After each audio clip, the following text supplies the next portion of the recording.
let me, Paul, if you would, don't leave the slides up. Yeah. But I may ask you to refer back to them on Okay. just a couple of occasions. Paul gave me a 10 to 15 minute time limit. Do as long as you want.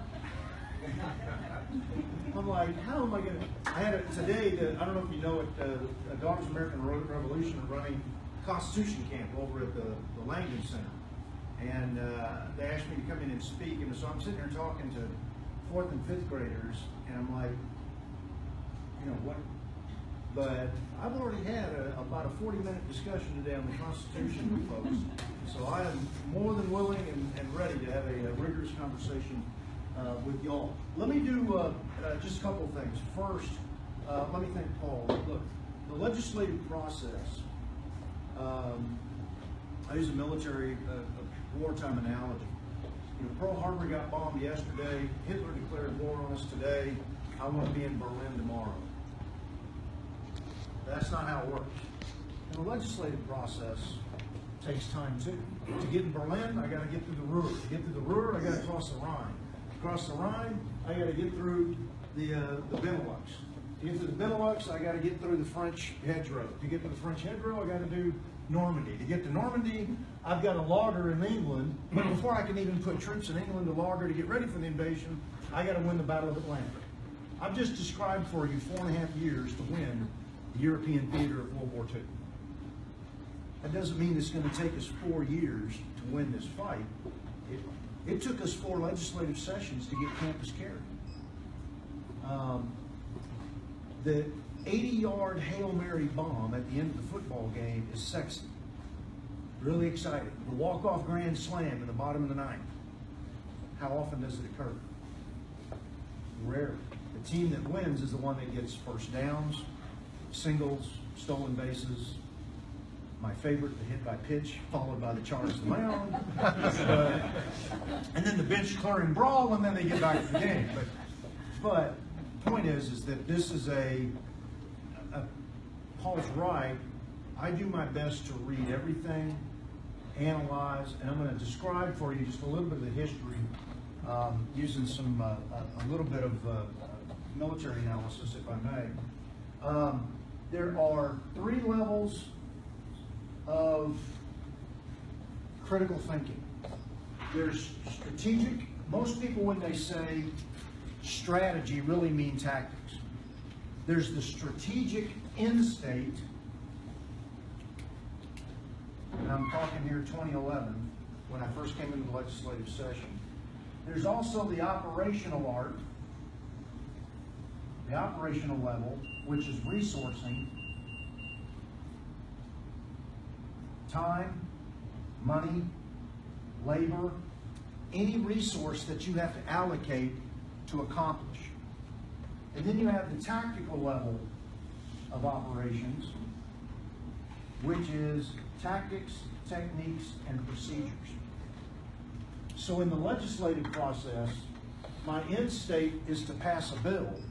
The resourcing is the time, hearings, witnesses, and the like that help either win the case or, more importantly, constituents like Paul that go see members of the legislature to make the case and gradually change hearts and minds.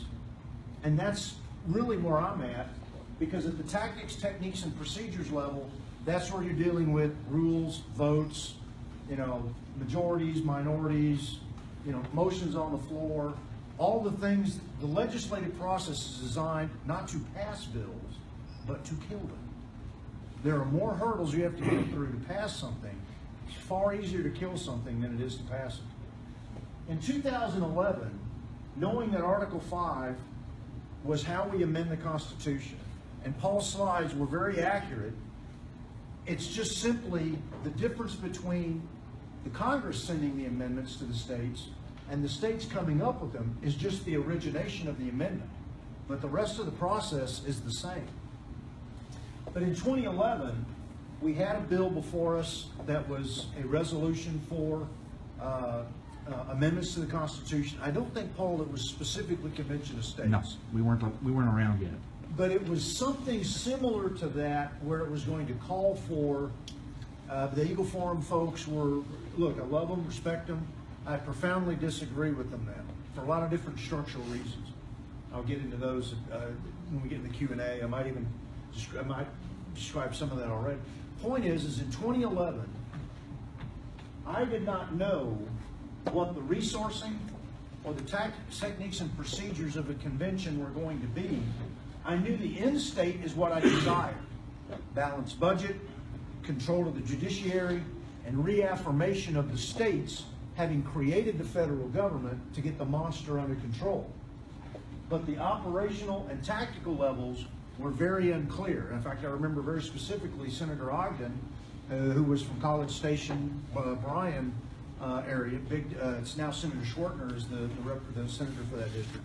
When he was carrying the bill, a lot of questions about the operational and tactical level of the legislative process.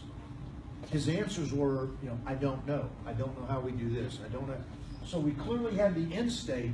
So I was one of 3 Republicans, Senator Estes, Senator Nelson, and myself, that voted against the proposition in 2011 because I had concerns about the operational. And we also had a coming presidential election that I thought, I assume, I don't know what everybody's partisan proclivities are, but while President Obama is my president, I profoundly disagree with his philosophy of governance that we're living under. But I was concerned about these and recognizing that we had the following year, we were in an election year, I thought the country had the chance to solve that problem in the 2012 election that would make the risks here not germane to actually solving the problem. 2012 arrives, lose the election, lose it badly. Additional problems come forward with the manner in which I believe this president has acted, the manner in which a Republican-controlled Congress has not acted. And I believe that the Congress of the United States is structurally incapable. Even if you gave me, I love Senator Cruz, if you gave me 535 Ted Cruzes, 435 in the House and 100 in the Senate, I think the institutional structure is so biased to government being the center of gravity as opposed to the lawfulness of the laws that come out of the Congress being the center of gravity, it cannot reform itself. Second, the creation is never greater than the creator. Hold on, sir. Who created the federal government? People. The states. What's the organizational chart look like in most people's minds today? This is how most people that I run into think the organizational chart for government looks like. Here's what the chain of command looks like. Federal, state, county, city, and then the school districts are over here as sometimes as counties, sometimes as city school districts. Actually, it's upside down. But the chain of Start command, with people. sir, I'll be more than happy to take your questions when we're done.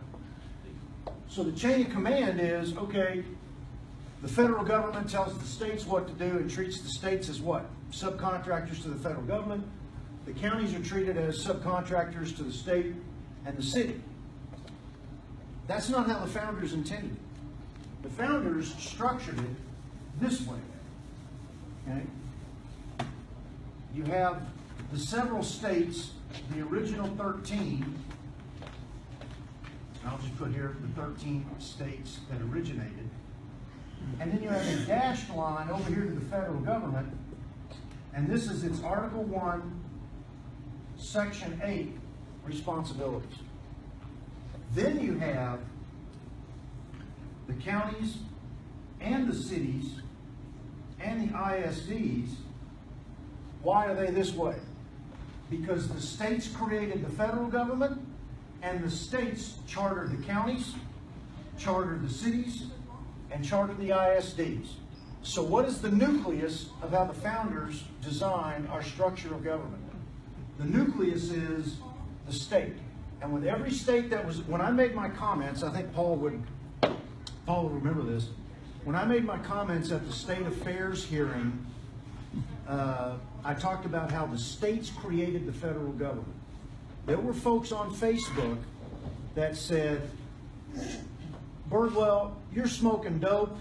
You know, the states didn't create the federal government. Texas didn't even exist as a state when the founders founded the, when the 13 states originated. That's correct. But he's wrong, because every state that's added to the Union ratifies the Constitution of the United States and the Declaration of Independence, because the Declaration has not been annulled. In fact, if you look at Article 7 of the U.S. Constitution, the Declaration is brought forward as original law in the Constitution.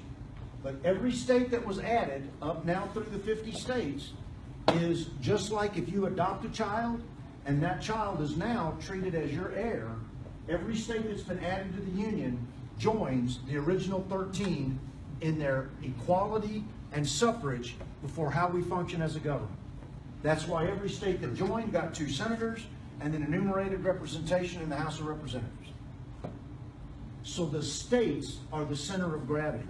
Now, the other thing I wanted to share with you briefly is the reason we're in the circumstance, and Paul alluded to it just a little bit, but the reason we're in the circumstance we're in is a couple-fold. Okay, this is the Capitol.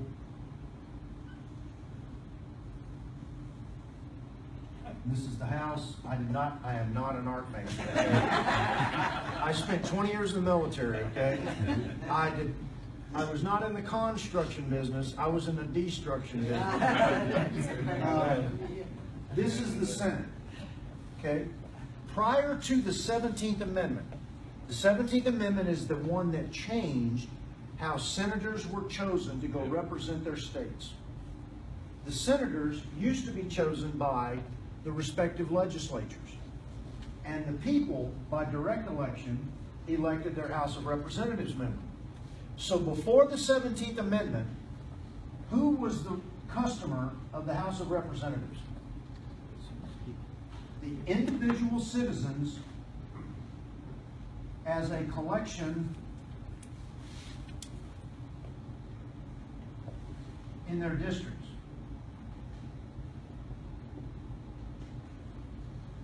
Who was the customer of the Senate? Not the state legislature. State sovereignty as expressed by the legislature. That was the customer. So what I usually prefer to say is state freedom of maneuver.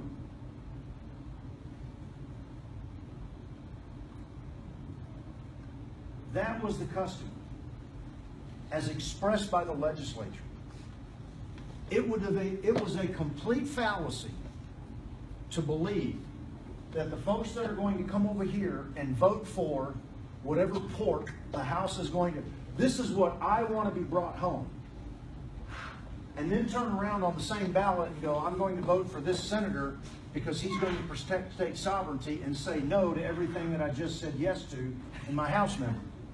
Do we know why? Do you remember, y'all remember why the 17th Amendment came about during the Progressive era? It wasn't simply because of progressivism. There was a lot of corruption that occurred with those folks that would, hey, I want to be the senator. If you support me, I'll do this for you. The solution to solve that corruption was to have the people vote for their individual senators. That may have solved the corruption problem, but it fundamentally changed the customer of the Senate. With that change, now every individual senator that goes up there, their customer is the individual citizen as a collective, instead of their districts, of their state. So now, the United States Senate, since the 17th Amendment, looks the same as the House of Representatives, structurally, organizationally, and institutionally. The states, when the legislatures, when 3/4 of the state legislatures said, yes, we'll have the individual citizens choose their senators, the states gave up their ability to nullify collectively. Nullification is not an individual state power. It is a collective power. When the states had the ability to nullify, if the House came up with something that was going to encroach on state sovereignty, where the federal government was going to micromanage the states or be directive of something that was not an Article 1, Section 8 express power, the senators would say, hey, you know, I might be a Democrat, I might be a Republican, but my number one job is to protect my state's ability to make its own decisions for itself. That profoundly changed with the 17th Amendment. It now means that most senators go out and see their constituents the same way the House members do and say, what do you want from Uncle Sam? When that happened, that left Article 5 as the only place for the states to be involved as sovereign individual states to change the structure of our Constitution and how we are currently being governed. So let me give you a little bit of background on what happened last legislative session, how I think it's going to go this next legislative session. Obviously, that's prognostication. I have not picked a Super Bowl winner for the last 54 years of my life, so please don't take any rigor in those prognostications.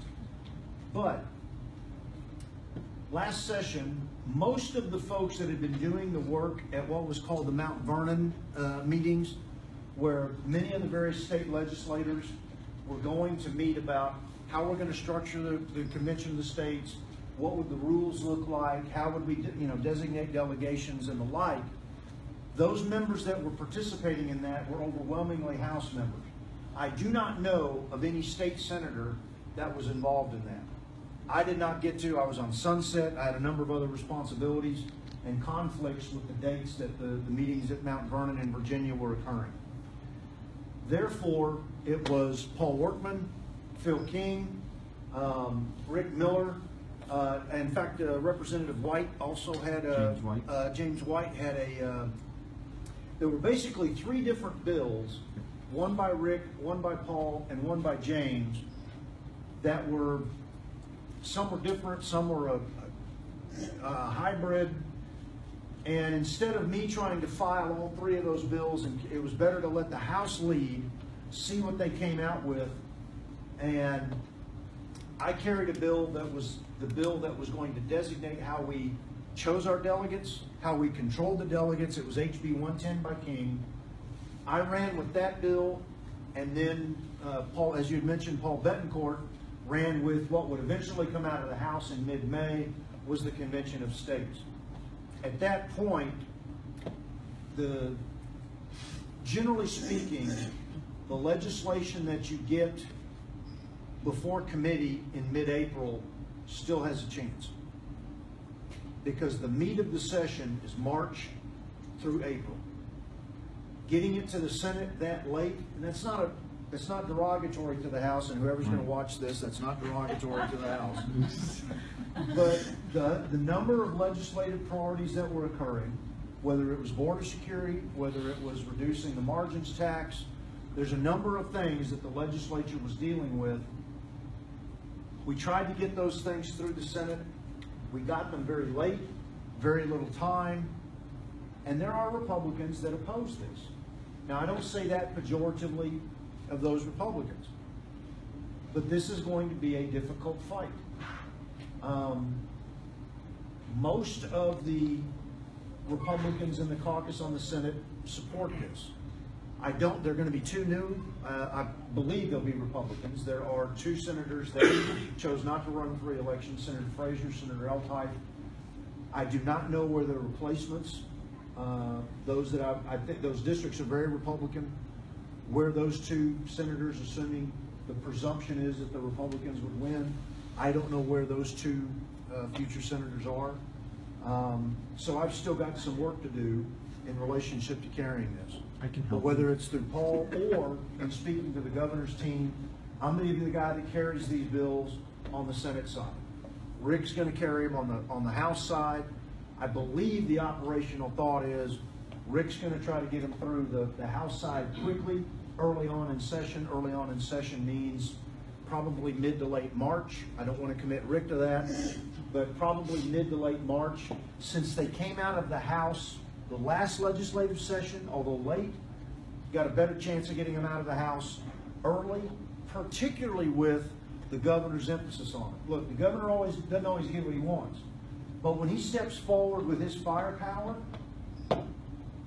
man, I don't know about y'all, but I like heavy weapons. I mean, a light one, if I got to carry it, yeah, I like a light one. But I like a heavy weapon. And the governor's combat power is a heavy weapon. So that's going to be very helpful to us this next go-around.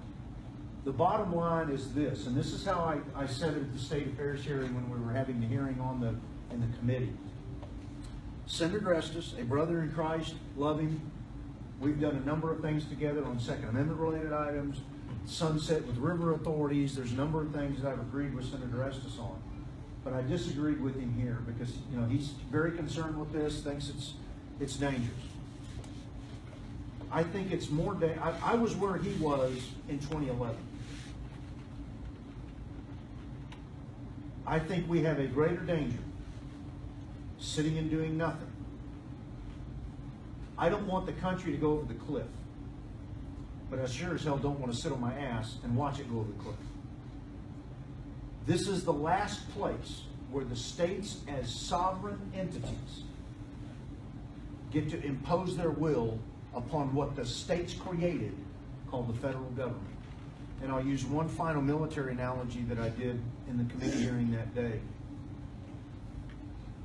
In the School of Advanced Military Studies, General Vastasega was our small group instructor. General Vastasega told us, I'm going to use the word enemy here, because I'm quoting him, but he said, enemies do not capitulate because of what you've done or even what you're capable of doing. They capitulate because of what they believe you're willing to do. Japan did not surrender because of 2 nuclear weapons. They surrendered because they were thinking about the 3rd and the 4th and the 5th. The Iranians did not give us back our American citizens they called hostages because of what President Carter had done, or even what, in the 1970s, what our military was capable of doing.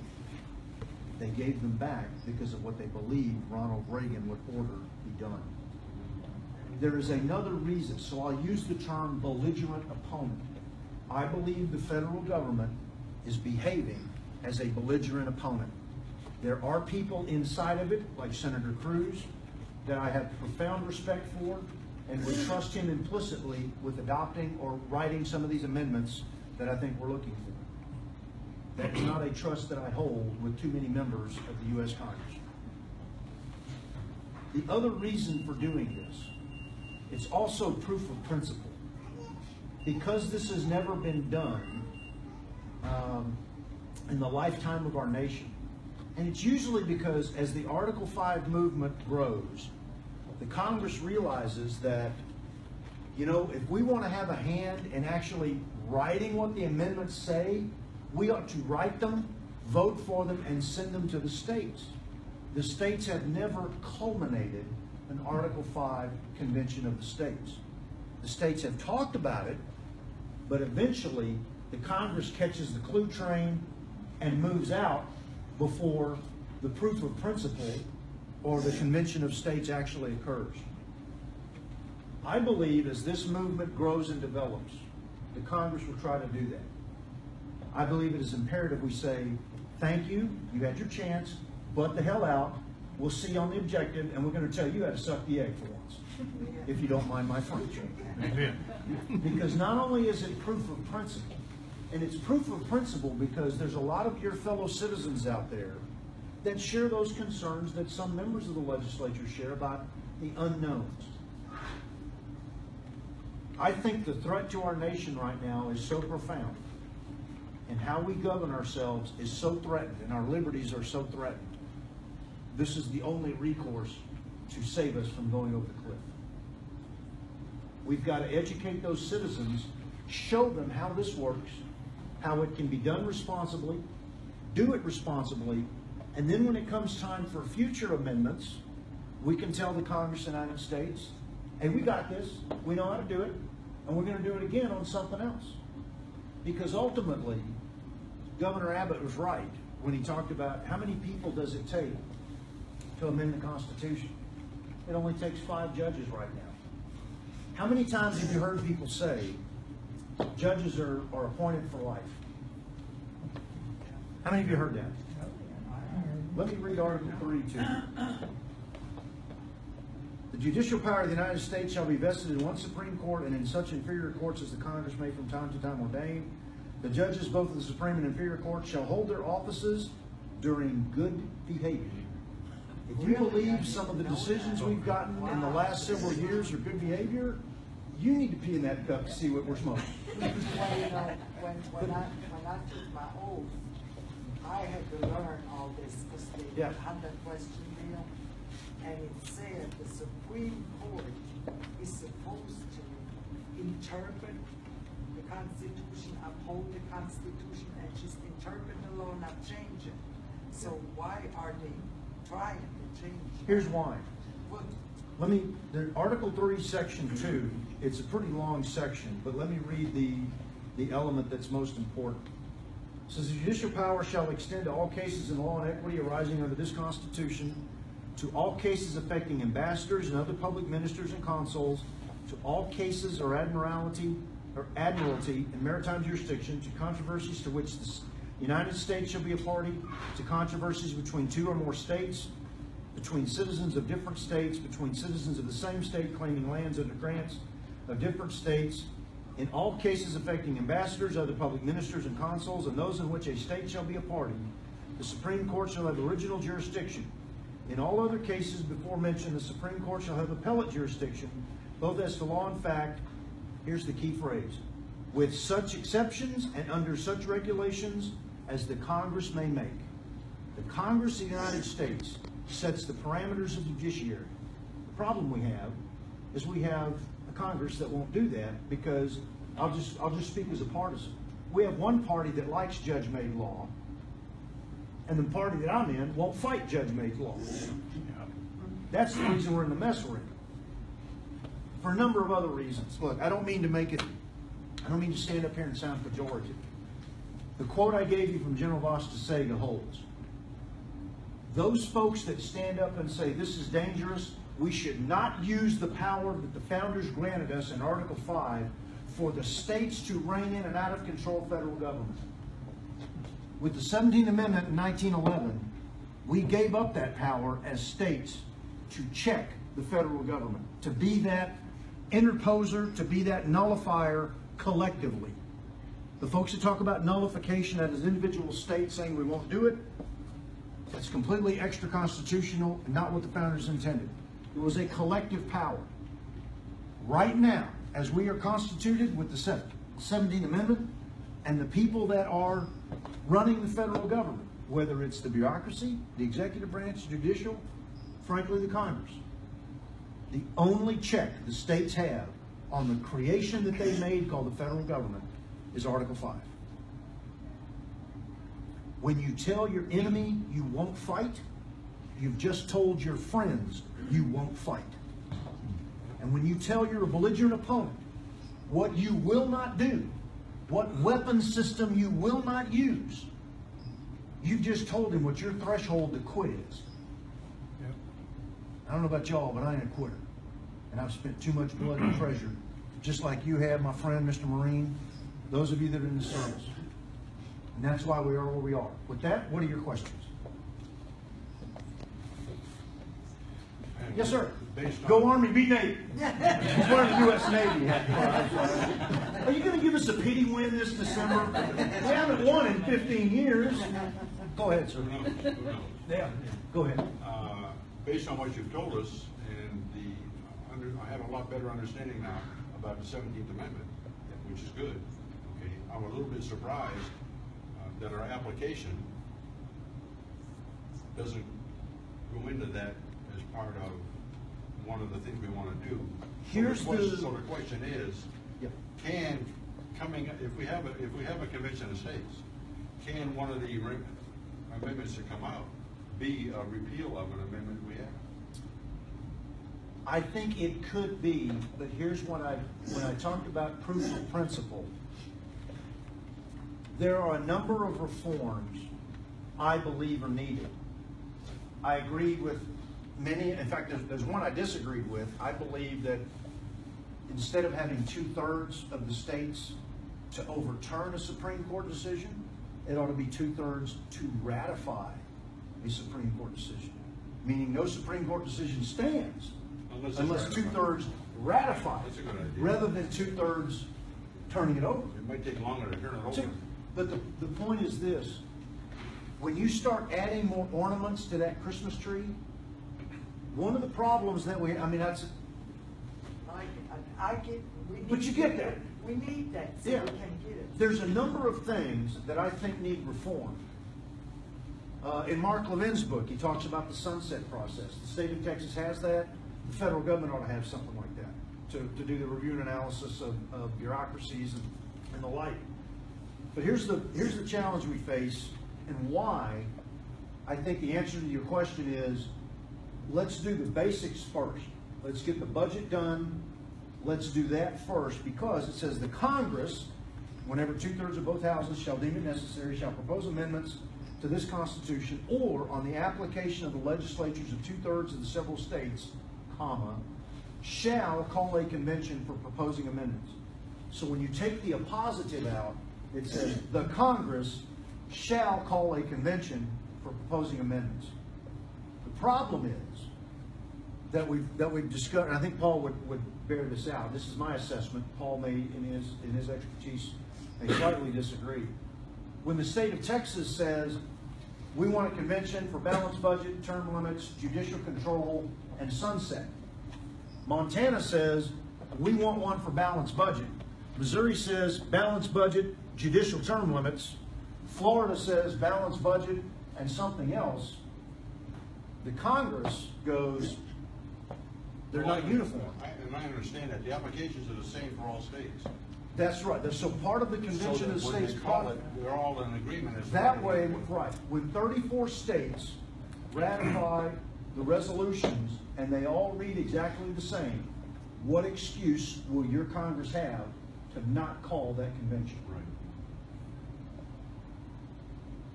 None. That's why it's so important there's a uniformity. Am I correct, Paul? You are absolutely Okay. correct on that. That's why the convention, go ahead, sir, I'm sorry. And I understand that completely. Okay. Right. But the thing Because- that triggered my question was Right. about the 17th Amendment, because the state legislatures, well, and I don't, so the real question is this: based on the application, let's say that Congress has to call a convention of states. The state legislatures then, through their representatives that they send, are going to only cover certain topics, That's correct. so that only certain things come out of it. That's correct. Those things that come out of it are only based on what's on the application? On what's on the call and the application. Yeah. Because Comment. that bill that I mentioned that I was carrying last session that dealt with how we choose the delegates, how we control the delegates, it specifically tells the delegates they may only participate in those items in the convention that would, because otherwise, it's like good idea cutoff. I know you know that term in being in the military. There comes a point at which it might be a great idea, but it's coming in so late. Because now you run the risk of having states. That's why the call of the convention is a uniform process. I think there's 8 states. I think Tennessee was the last one, wasn't it? Louisiana was the Louisiana, last. okay. We have several of our neighbors who have Right, done that that. way the call is uniform, not only so that the Congress has no excuse, but that you do not create confusion, panic, concern, or anything else in those states of the 34 that say, yes, we're going to do this. There's another reason for doing that bill as well. Let's say that Texas, we don't get the votes to actually put forward and be a part of those 34 states. But what if those 34 states actually come up with the same language? Texas isn't one of them.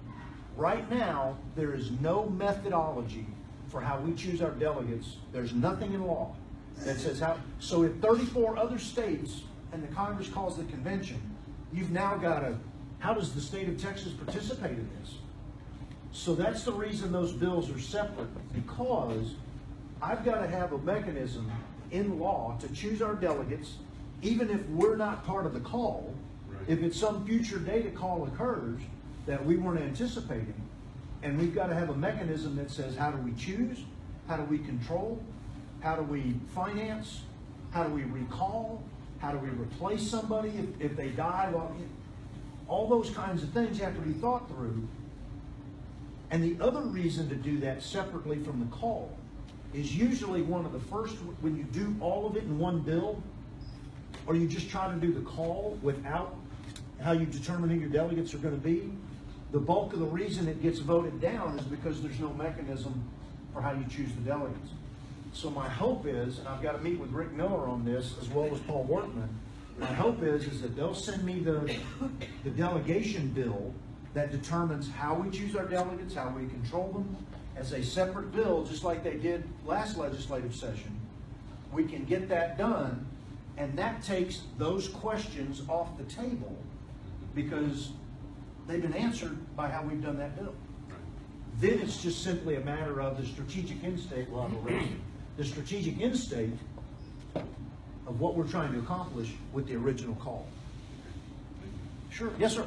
Question, what are the states that are showing up on the board? What are those so far? Oh, the states that have passed so far, our resolution? I think this Is that is what just it a is? listing of the states. This is our logo. There's all 50 states Yeah, up it's just a there. logo. Well, It's I not. Okay. was hoping that was it. That'd be Well, great. I was looking at where's Tennessee, South Carolina, Arizona. The states which have passed our resolution are Georgia, Florida, Alabama, Alaska, Tennessee, Indiana, Oklahoma, and Louisiana. Okay. I got it. But You're you've gonna got be all hard the pressed states to up there. remember all of them from memory. Yeah, I don't want to be able to memorize That would them. certainly be a question on the Senate floor. What states have done, you know? Yes, sir. You said earlier that the Eagle Forum was against Convention of States project. What? They're what are your thoughts concerned on about that? an out-of-control convention. Runaway. A runaway convention. And that's where I was in 2011 because I didn't know what the operational and tactical levels, those weren't enumerated, those weren't explained. And I was like, do I really want to take this risk for where we are now? My retort now back is, well, if you don't like an out-of-control convention, do you like your out-of-control federal government? I mean, at some point, the greater the risk, the greater the reward. Now look, I don't presume to tell you that this is, you know, a great risk. This is not like the Normandy invasion. But I know what's sitting on my butt will get me. Well, isn't the history of the argument something between Justice Berger, was it, and Yeah, Eagle Forum? They and convinced Berger them- had written a letter to Phyllis Schlafly because there was a Convention of States She con- movement he to convinced her. repeal, He convinced her that it was a bad idea. right, to She repeal the Roe v. Wade. I shouldn't say repeal, but to call a convention of the states, to add an amendment to the Constitution that would invalidate or nullify the Supreme Court 73 Roe v. Wade decision. She bought his argument. She bought his argument, and when you tell an enemy what you won't do to him, what in that action will compel him to bend to your will? None. Zero. Zip. Other questions? Do you have a, Yes, sir. do you have a concern, especially if we had, suppose we had some more shift in the Supreme Court to the left, two more far left. Do you have a concern that some Mickey Mouse law out of these two houses, with that kind of a Supreme Court, could administratively make this null and void? They could make it so difficult administratively, you could never put it together? My fear, maybe that's not the right word. My concern with your question isn't the specifics of your question. My concern is listen to how the question was framed. The Supreme Court. It is the consent of the governed, not the consent of the nominated. That is our inherent problem and why the governor put what he did. The courts have taken on too large of a role. Let me give you an example. In the Declaration of Independence, most people will tell you, why did we separate from Great Britain? Okay? That is a valid reason Of the 27 listed in the declaration, which one was that, Mayor? Number 17. Number 16 was he had cut off our free trade to other parts of the world. Those were the two economic reasons. The first 15 reasons are not economics, they're structure of government. 7 were legislative, 6 were executive, and 2 were judicial functions. So the most number of grievances in the first 15 reasons, look, if I'm going to pick a fight with the biggest guy on the block, I'm going to hit him with my biggest piece of artillery first. So when you look at those first 15 reasons, 7 of them are legislative. So the number one grouping of reasons is legislative. What does that match up to in the Constitution? Article 1, legislative branch. The next 6 reasons, now they're not all 7 and then 6 and then 2. They're all thrown up and together in there. I shouldn't say thrown up, that isn't right. They're all jumbled. But of those 15 reasons, 7 are legislative, 6 are executive. So the second greatest number of concerns with the founders was on executive power. What's Article 2? The executive branch. Only 2 reasons were judicial. And so the judiciary branch is Article 3. The power of the judiciary was assumed by the founders to have neither force nor will that the elected branches, I mean, does the Supreme Court and the judiciary have any function? Absolutely. Absolutely has a function. But it isn't to make the law. And the problem is right now, we've got the consent of the appointed instead of the consent of the governed. Well, they almost think it's their job to set law. All the more reason to, I mean, so this is the part of the problem with, I'll speak frankly, most of our members of Congress are lawyers that have been trained in law schools that have been told judges make the law. So when they take their right hand and say, I swear to uphold and support and defend the Constitution of the United States against all enemies, foreign and domestic, how many of them read Article 3, Section 2? Very few.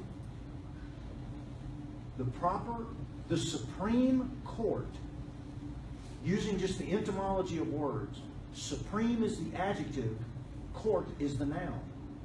But we've got too many people in this country that think supreme is the noun and court is the adjective. The legislative branch is the supreme branch of government, not the Supreme Court. When they say they're co-equal, no, they're co-sovereign at the level of government they're at. So they're equal in the sense of they control their own individual branches. But there are far more checks and balances that the Congress has over the other 2 branches. The problem is, not just that we have a Congress that won't use them, but we've got, I'll say it, I'm partisan, I'm a Republican.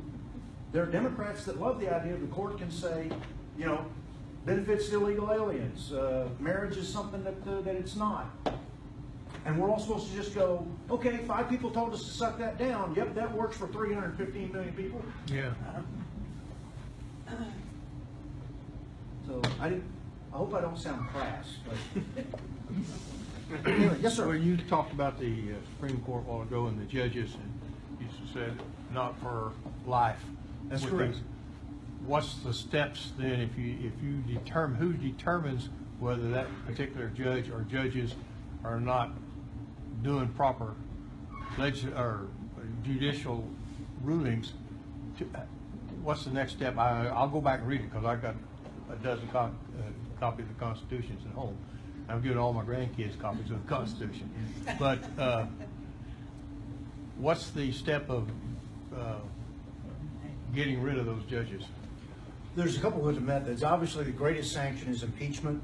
When you look at the numbers of members of the judiciary that were impeached early on in our nation, the very founders that signed, there are 6 men that signed both the Declaration and the Constitution.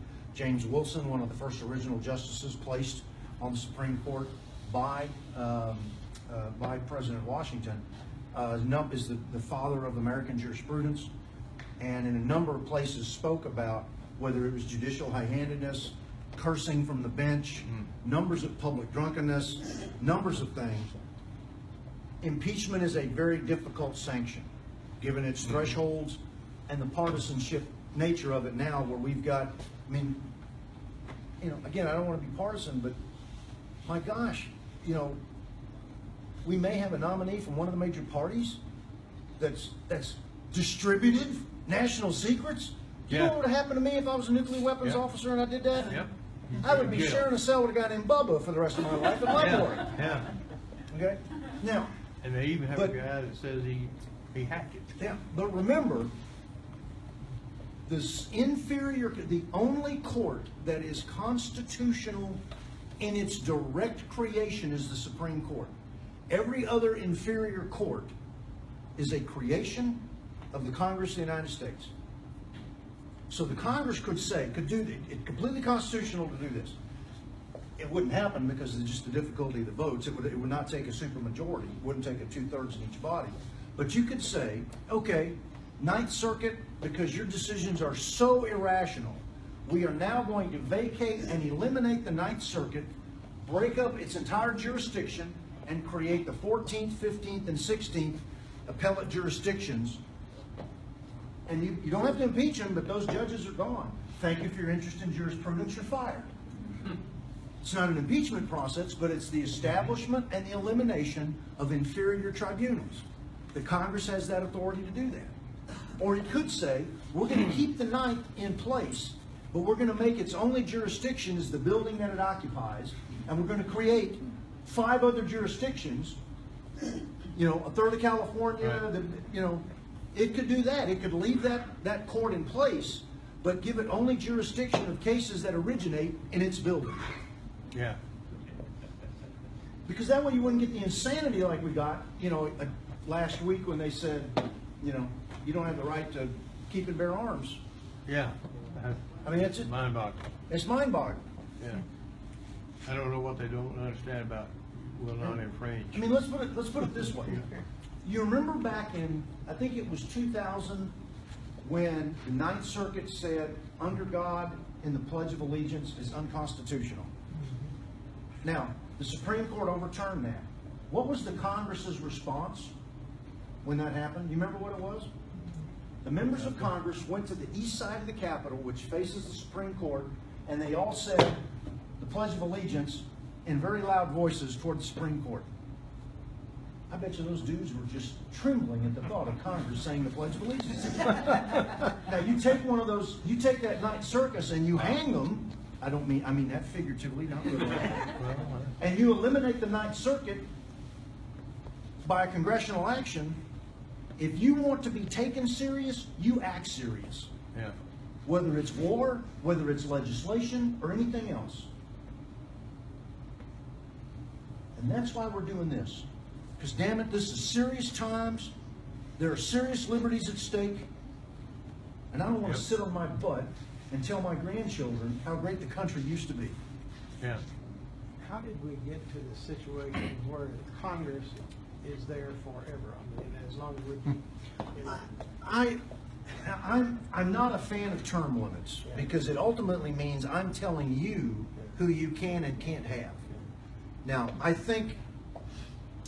ultimately the ballot box is the term limit. We've changed over, in the time that I've been a senator, we've changed over half the state senate. The state house is, what is it, Paul? The state house, almost 2/3 of the state house has changed. Wow. The federal level, you're right, there has been some change in 2010, 2014, both in the Senate, but generally speaking, it's the power of incumbency that is so strong. And most people that say term limits is because, well, I like my guy, but I can't stand the other guy's guy. That's the so term limits, remember, what's the center of gravity of how we govern ourselves? We the people. So with term limits, you're telling the people who they can and can't have. I agree with it in the presidency because you have the single most individual powerful member in the one branch of government that is headed by one guy. But you better be very careful here with term limits. I don't think I don't think it's because you lose seniority, you lose institutional knowledge. It was meant to be a citizen legislature. I think the biggest reason the state of Texas's legislature is citizen is because you have regular sessions, and then we go back and live under the laws that we failed to defeat or the ones we pass for the next 18 months. I'd rather see that kind of a structure of the federal Congress, because ultimately, I don't want to tell you, you know that guy you're really happy with, but he's had 12 years, you got to tell him goodbye because we know better about who you want. Well, that's not a good argument. So you got to be, I mean, it's, But the point you're making, before you said what you just said, is that we, through this process, agree that we will tell our guy, we don't care how much you're doing and how good you are. That is true. You're done in 12 years. Yeah. It's not you telling me that my guy is out because. if you do it through he said this he's process. out, okay? Yeah, but you see what I'm getting at. Well, I I understand. mean, the like, argument. there's guys like Sam Johnson, other members of the legislature, the federal legislature, I could go down and say, these are great guys, been there a long time, but they're still performing very well. Yes, sir, you were gonna. Well, I'm not comfortable with term limits for Congress or Senate, but I would be comfortable with incumbents having to win by a larger margin. That way, if they're doing a good job, the citizenry can say, we like what he's doing, we'll vote for him. You might have a constitutional argument about Republican little r in the sense of equal suffrage. It's the will of the majority shall prevail, but if you have a two-way race and the district is a 55-45 split by party alignment anyway, and you make me have to win by 60 versus 40, I mean, that's, Yeah. so but you see the difficulty, because like you said, most people with term limits, it's, I can't stand the other guy's guy, you know, so I want, I think the Congress in 94, or that was elected in 94, that came in 95, when you talk about chairman and the seniority and chairmanship, having to rotate those, that is something, but that's an internal rule to Congress. That is constitutional because Article 1 tells the Congress, both houses, they get to develop their rules of how they'll govern themselves. So those types of, but that's something we're changing up because we've changed over the state Senate and the state House so much, that has changed the chairman of the, whereas at the federal level, they haven't changed that much. I saw another, this is your third one. Does anybody else have? Anybody else? Yeah. And I can go all night, not that y'all want me to filibuster, but, Well, I yes, sir. just wanted a feeling of, I'm not sure of the laws of physics and everything, but, you know, we have an invisible senator from the state of Texas, in my opinion, anyhow, Brother John. And I just wondered, you know, I've written him a couple of times and he come back, yeah, we're aware of the situation, yeah, we're blah, blah, blah, you know, it's just blah stuff. And, but you never see him on anything. I have my disagreements with Senator Cornyn, but let me offer this defense in this sense. I have 810,000 constituents. I have only 10 counties of a state with 254. It is exceedingly difficult to meet with every constituent that I have a staff for a reason, whether that's Taylor, who's my district director here, and she has the 5 northern counties. That way you get, I've had folks that, hey, I want to see the senator and I don't want to talk to staff. Well, if I do that, I invalidate the purpose of my staff. And then when that person says, well, I got a meeting with Birdwell without the staff, you ought to ask for the same thing. Well, I it's find not so myself much meeting with him, it's just lack of, to me, from what I can see, the lack of leadership. Well, I mean, that's, And as being a United States Senator from Texas, in all the issues that have come up before the Senate, he's an invisible name. well, I thought your question was more about just looking at the volume of people. Oh, no, He's got 27 million constituents I understand that. yeah. versus I've got 810,000. And so the amount of staff he has, the number, And I'd like to be wrong. Maybe he is in the forefront, but that's not the perception that I have. well, I would rather have that moment with you to discuss that off camera. Okay. If, Well, and that's fair. But the point is that in today's modern society, I'll get emails, particularly in session, I'll get emails. Look, a member of the House of Representatives, the U.S. House, has 698,000 constituents. I have 810. Now, are all 810 communicate, no. But with 31 senators in the state Senate, as Texas continues to grow, and however long you have me serve, or the Lord has me serve, or Mel says I can serve, okay, because two of those are in my chain of command. Actually, all three of those are in my chain of command. But the amount of communication that an elected official can receive, and the promptness with which you expect an answer of rigor. Let me give you an example. On the Convention of States, when I was carrying it last session, I had, some people would say, you suck, this is a terrible idea, thank you for your input, we're very gracious. Because look, they have every First Amendment right to call me whatever they want to call me. Then there were those people that said, I'm concerned, I think this is, I can't answer all of them. And then you have those that say, thank you for what you're doing, we appreciate it. But each question, unless it comes from an interest group where they just simply forward the email that the interest group says send them, I generally have to develop an answer that I can broadly give to this group of people, even if their individual email had 2 or 3 different points that this email didn't have. The volume of contact I get by email, Facebook, regular mail is too large for me to individually answer in depth each element where there's a slight difference. But so I try to answer them by subject. And I've gotten letters back from folks that, I didn't expect a rigorous answer, but thank you, I got it, because but that's why I have 7 staff members that your taxes, pay to have me, so that I can serve the district, the 810,000 people across 10 counties. And so when you look at, the travel, the staff help me do the things that don't have to get to me. I just made an appointment for next week with a lady that staff tried to work it. It's a bigger problem, and my horsepower doesn't mean it'll get solved. But when I go knock on that state door, that state bureaucracy door, my chief of staff's got a pretty big bang. My legislative director's got a pretty big bang. But when I'm banging on that door, as either the senator or as the chair of nominations, if they want to keep their job, I don't always get the answer the constituent wants. And I know I'm kind of giving a dissertation here. I understand what you're saying. And there's times the constituent only gives me their side of the story and it ain't the whole side, okay, because that happens. But I'm very careful that I let the staff work the problem to see if they can solve it before it has to get to, because that way I'm doing what I need to be doing, which is like right now, talking to y'all about Convention of States.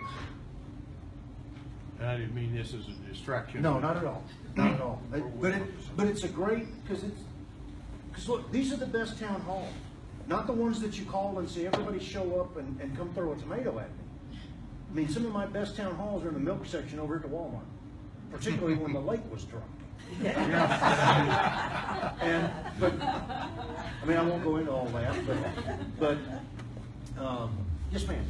So what do we do? What can we do? I'm a doer, so I'm so in. You're up there at this, the Senate and doing the nuts and bolts, and there are people up there talking. So what do I do? What can I do? The most important thing you can do is have your individual voice heard, because it'll form a pattern for what's happening. So as an example, you already know Governor Abbott supports this process by virtue of his speech back in January. I believe Lieutenant Governor Patrick is supported, but I would send Governor Patrick a note that says, the governor's did, I'm concerned, keep it brief. Look, I've gotten things that look like a doctoral dissertation, and I'm like, folks, I deal in executive summaries, so keep it brief, but send a note. Mike Lang is probably going to be, I assume you live here in Hood County. Mike Lang is unless an independent or a write-in candidate occurs, and that Mike Lang will be your next State House of Representative member.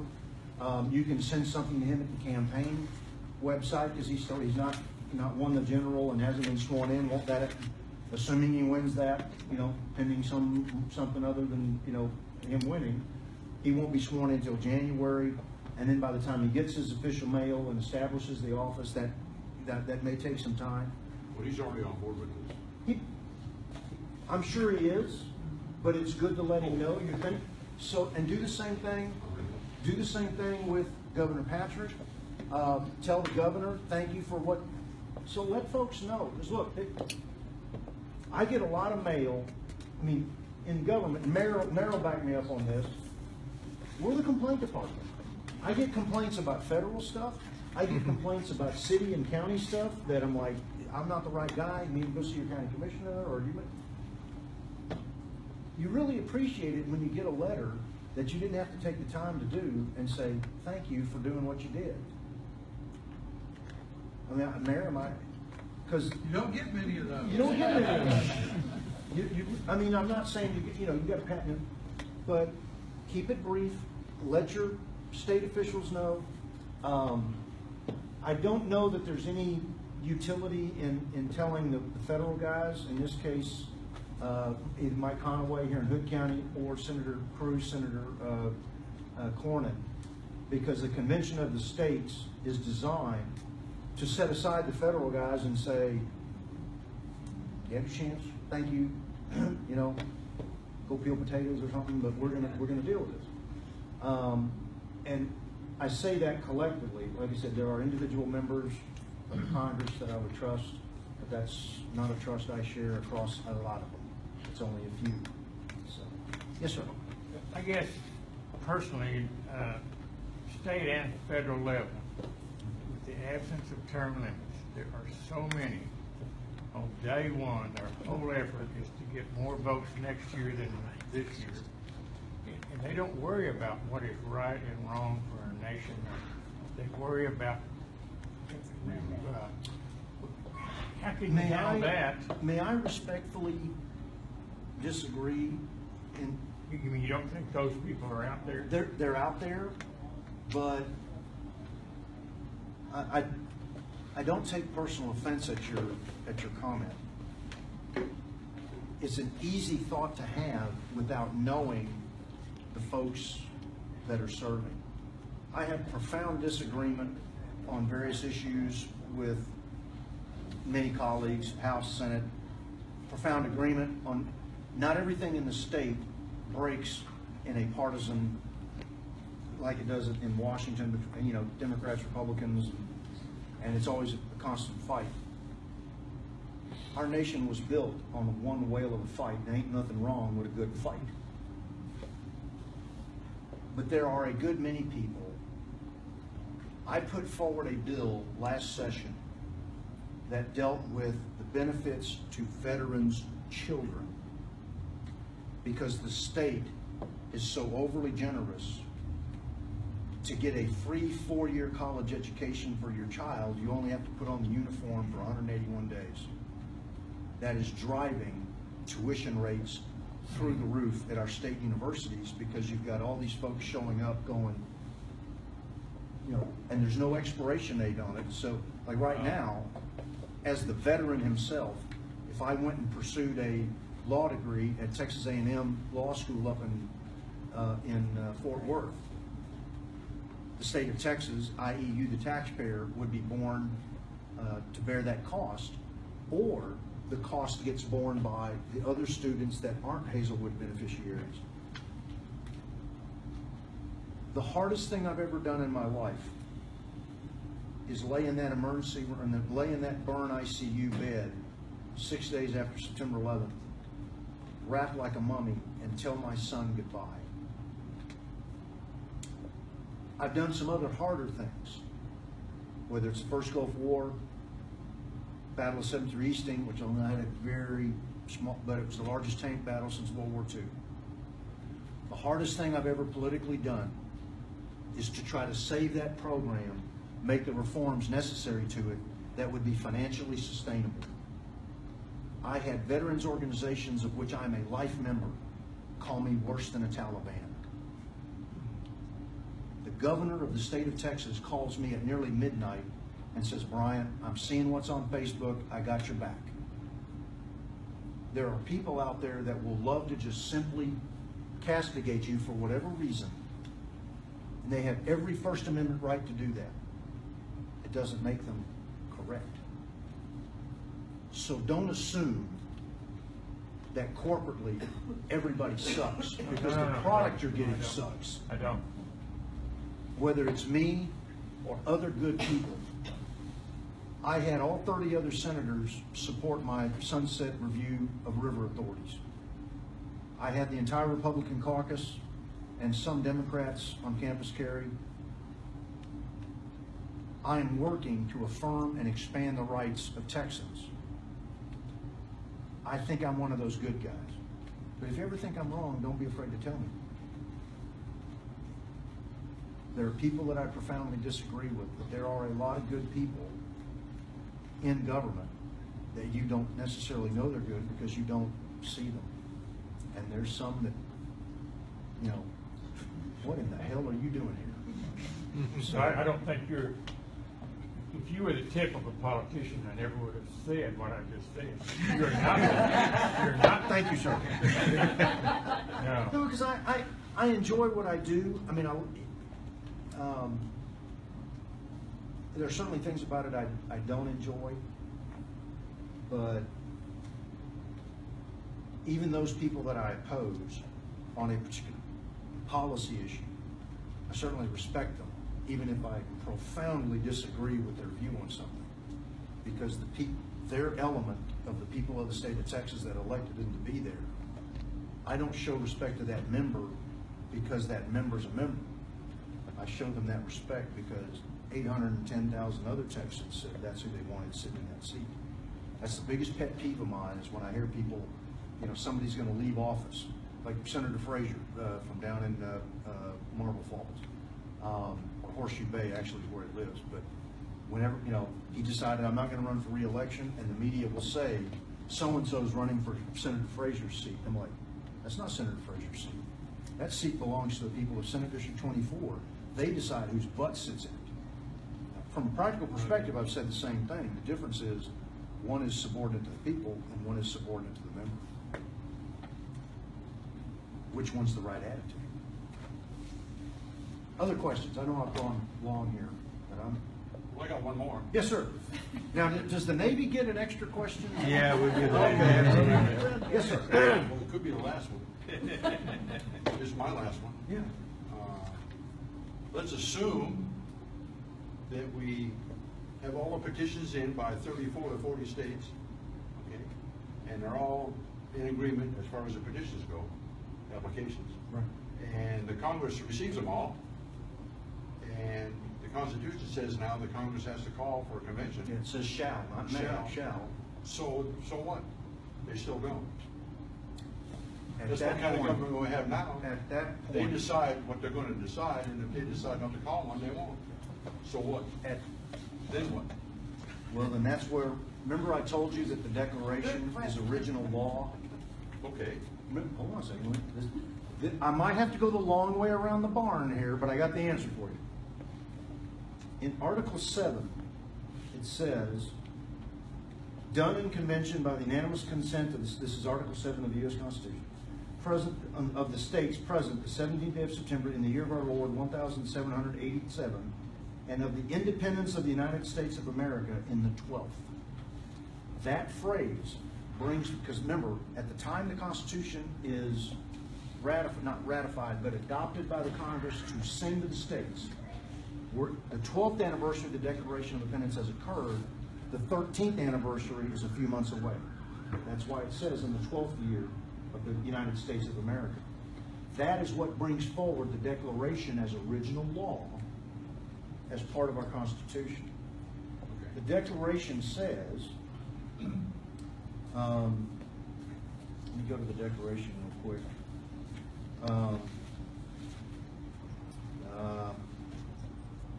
Hold on. I gotta get there.